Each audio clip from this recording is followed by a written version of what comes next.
Pia tumeshuhudia kuwaona Simba Sports Club wamemtangaza kocha. Kuna interview tulifanya Rakiba.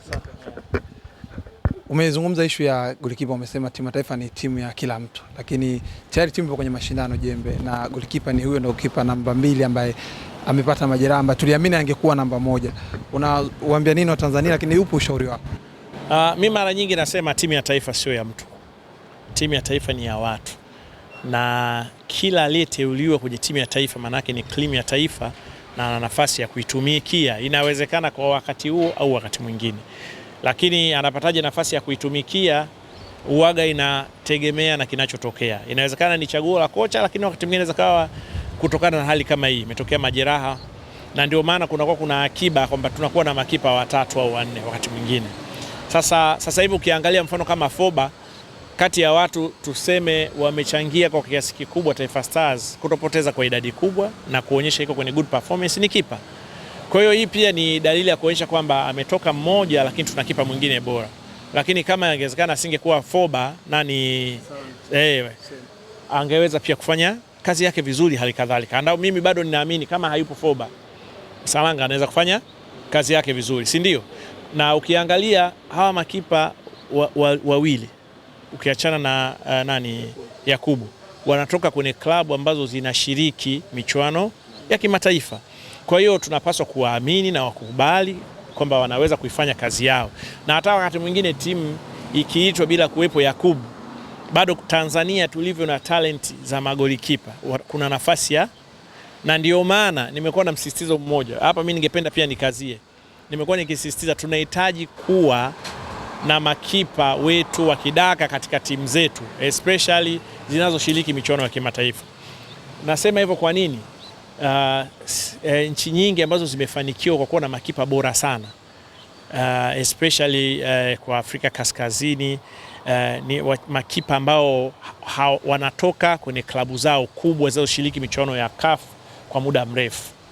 Kwa hiyo mimi naamini kabisa bado kuna sababu ya kuzuia makipa wa kigeni, kwamba timu inaposajili wachezaji wa kigeni basi makipa wawe wanaotokea wapi? Tanzania. Lakini jembe, pia tumeshuhudia kwenye AFCON wachezaji ambao wanacheza ligi ya Tanzania wameonyesha kiwango kizuri. Principal Melelo Dube naye amefanikiwa kufunga kwenye mchezo wao, lakini Djigui Diarra tumemwona licha kuwa ametoa sare dhidi ya Zambia, lakini tumeona pia kiwango chake. Inatosha kusema kwamba ligi yetu kuwa pale sio bahati mbaya. Na niseme kwamba watu wa kizazi cha plastiki mna bahati sana safari hii, kwa sababu sisi bwana, kwanza kuiona timu yetu AFCON ilikuwa hakuna. Tulikaa kwa miaka mingi sana, ninaambiwa ilishiriki AFCON ya mwaka 80 kule. AFCON ya mwaka 80 wengine walikuwa na miaka 2 sijui. Sasa unaambiwa bwana timu ilishiriki AFCON, yani tulibaki na hiyo story ilishiriki AFCON. Lakini hata tulipokuja kuingia kwenye AFCON sisi ilikuwa ni vigumu sana kuona timu za mataifa mengine zina mchezaji ambaye anacheza kwenye ligi yetu. Ilikuwa ni vigumu sana. Nakumbuka kama sijakosea kuna mchezaji mmoja ila nafikiri alicheza Malindi, alikuwa ni Mzambia.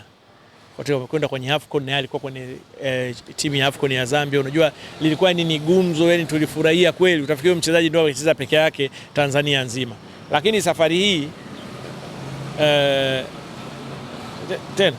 lakini safari hii ile timu unaangalia mfano umemwangalia Diarra sare, lakini performance yake na ni kipa kiongozi.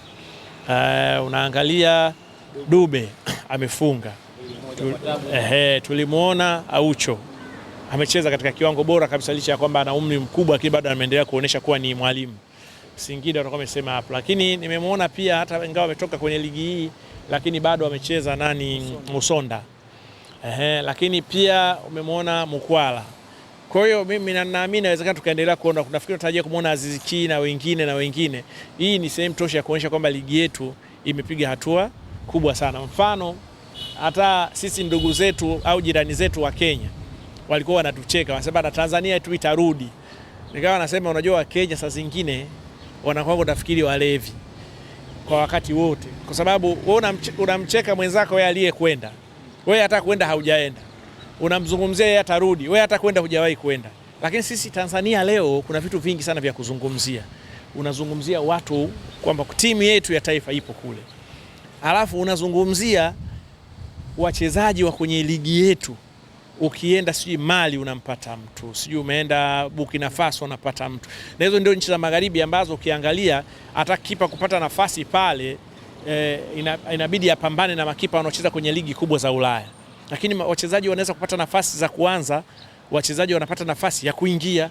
Kwa hiyo ligi yetu sisi kuna kitu kikubwa tunacho tofauti. Ndio maana nasema hivi, nawaambia wa Kenya, yaani wanasemaga hawa wa Kenya ni wazima kweli, yaani wao wanasema wamekuwa wana mdomo, kelele nyingi, na mwisho wake unaona sio watu wa kujilinganisha na sisi. Kwa hiyo sisi hicho ni kipimo cha kuonyesha kwamba tuna hatua tumepiga, na naamini kabisa viongozi wanaweza wakaendelea kutafuta wachezaji ambao watakuwa wanaweza kuwa kwenye timu za taifa, kwa sababu Yanga na Simba kwa level yao pia wanastahili kuwa na wachezaji ambao kwenye timu za taifa. Jembe, tetesi za usajili sasa ndio wakati wake. Tunasikia Yanga anahusishwa kwa karibu kumsajili Alan Okello, na hata kwenye mtandao wa kijamii bwana mdogo amemfollow rais wa Young Africans, jambo ambalo linaendelea kuzua mjadala kwamba huenda bwana mdogo huyu akajiunga na Young Africans. Unamzungumziaje? Ni mchezaji mzuri, kama atakuwa anakuja kujiunga kulingana na mahitaji ya Yanga, kulingana na mapendekezo ya kocha, mimi naamini mchezaji ambaye anaweza kuja kuisaidia Yanga kama atapata bahati ya kuklik. Unajua kwenye football unaweza ukawa unacheza sehemu fulani unacheza vizuri sana, alafu ukaja sehemu pale ukashindwa kuklik, ukashangaa ni mchezaji mzuri na ameshindwa kuklik, alafu kaenda sehemu nyingine ukarudi tena ukaenda ukacheza vizuri ukafanikiwa. Kwa hiyo kama ni hivyo sawa, na Okello hawezi kuwa mchezaji gumzo kiasi cha kuitetemesha ligi kuu ya Tanzania au kutetemesha Yanga, kwa sababu kuna wachezaji wengi tu ni wazuri na bora, lakini kwa ubora wake atakuwa ni sehemu ya kuchangia na kuendelea kusisitiza kwa maana ligi yetu ni bora, kwa sababu Okello akija kucheza Yanga na akafanya vizuri, mimi naamini itakuwa sehemu ya kuongeza ile changamoto ya ushindani. Kwa hiyo ni jambo zuri, na kama anakuja aje ili tuweze kumuona. Jembe, tulipiga story kuhusiana na Stellenbosch dhidi ya Simba, ukasema miliki wa Stellenbosch na Mo Dewji ni marafiki. Naona Simba wamerudia tena ile karata ambayo waliifanya kwa kocha Pantev kumtoa Gaborone kumleta Simba, na wameenda kuirudia kwa kocha Steve kutokea Stellenbosch. Ni ukaribu wao umesaidia kwa namna moja ama nyingine, lakini unaona Steve anaiweza kuipeka Simba kwenye ndoto yao. I think this is business between na Simba, so Steve pamoja na Dewji. Kwa hiyo ninaamini na yeye amekuja kwa sababu anaona ni timu ya aina gani, na Simba wanaweza kuwa na ile ladha ya kocha kutoka South Africa, sababu ninaamini pamoja na kuondoka kwake, lakini kuna ubora mkubwa aliufanya Fadlu. Kwa hiyo itakuwa imewafanya Simba pia kuvutiwa na hilo, lakini kwamba timu imewasumbua, imefanya vizuri, lakini ukiangalia ni kweli inaonyesha Stellenbosch kutoka ilipotoka, aina ya timu na udogo wake kwenye ligi ya South Africa, lakini hatua iliyofikia na ukubwa huyo kocha kwenye record na history yake kwenye mpira wa South Africa na Afrika pia. Steve hawezi kuifikisha Simba peke yake, ili watu wanapaswa walijue. Anaweza kuifikisha Simba kwa ushirikiano na kikosi chake, kwa maana ya kikosi cha benchi la ufundi, kikosi cha timu yake, lakini na uongozi wa klabu ya Simba. Kwa kama kuifikisha itakuwa ni msaada wa hivi vikosi nilivyokutajia, lakini kama atashindwa basi itakuwa ni tatizo pia la kwenye hivi vikosi. Kwa hiyo wamuunge mkono, waongeane naye, na wakati mwingine kuna transition period, kwa maana ya wanapita kwenye kipindi fulani, wanapaswa wakikubali hicho kipindi ili kumpa nafasi kocha wao aweze kubadilisha, kwa sababu pia tukubaliane, mazingira ya South Africa na mazingira ya Tanzania kwa maana ya kazi na ufundishaji ni vitu viwili tofauti. Kwa hiyo kocha lazima aanze kuadapti mazingira, kuadapti na wachezaji aina kila namna. Kwa hiyo wao pia wasiwe na haraka tena kama kwa kile kilichotokea. Jembe, hapo Simba pia kwa kauli yao wamesema hawatoshiriki kwenye umoja wa vilabu barani Afrika mpaka pale watapojua wanaenda kunufaika nini, lakini pia hawakufurahishwa na kauli ya mwenyekiti wa vilabu hivyo barani Afrika Engineer Hersi kuifanya timu yao kuwa kama mfano mbaya kwenye presentation yake ambayo amefanya pale Doha, Qatar. Mimi kwenye presentation nilishazungumzia, mimi niliona tofauti na wao na nilishazungumzia, singependa nirudie, lakini Simba wana haki ya kutaka kujua kwamba wanafaidika na nini. Ni jambo zuri, why and how, si ndio? Hawezi kuwa unaingia tu kichwa kwa nini.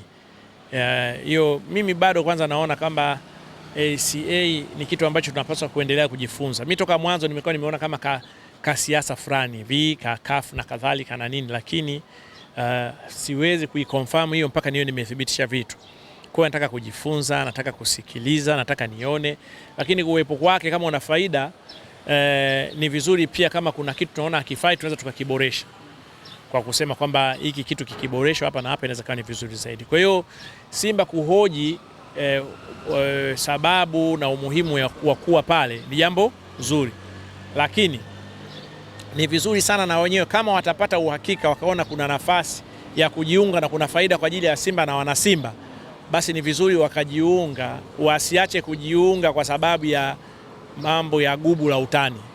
Kwa sababu kiongozi basi sisi hatuwezi kuingia. Unajua kwa history tulivyopewa kwamba ilionekana nafasi hii ilikuwa kwenda Simba, lakini kama imekosekana, inaonekana wahusika wako busy na mambo mengine, ndio nafasi kaenda Yanga. Sasa kama nafasi ndio labda leo angekuwa Magori labda ndiye kiongozi wa ACA, Yanga kama nanyo angekataa pia ingekuwa sio sawa sawa. Kwa hiyo waangalie kwa manufaa ya wana Simba, inafaa au haifai. Yaani wasiangalie kiongozi ni nani, kwa sababu ni kitu cha kawaida leo kiongozi kuwa huyu na kesho kwa sababu hata huyo Hersi hawezi kukaa pale milele, si ndio? Lakini pia Hersi kuwepo pale haina maana kwamba Simba haiwezi kufaidika. Kwa kama wana vitu wanaona vijakaa sawa, wahoji, lakini mimi ushauri wangu waingie kama wanaona ni kitu ambacho kinaweza kuifaidisha Simba. Msisitizo wangu kwamba ni haya mambo ya pembeni ya kirafiki na kiutani yasiwe sehemu ya gubu la kuepuka mambo ya maendeleo. Siku 100 zimepita na siku 5 tokea Yanga wamekabidhiwa hati pale Benjamin Mkapa, walikabidhiwa hati kwenye uwanja Benjamin Mkapa.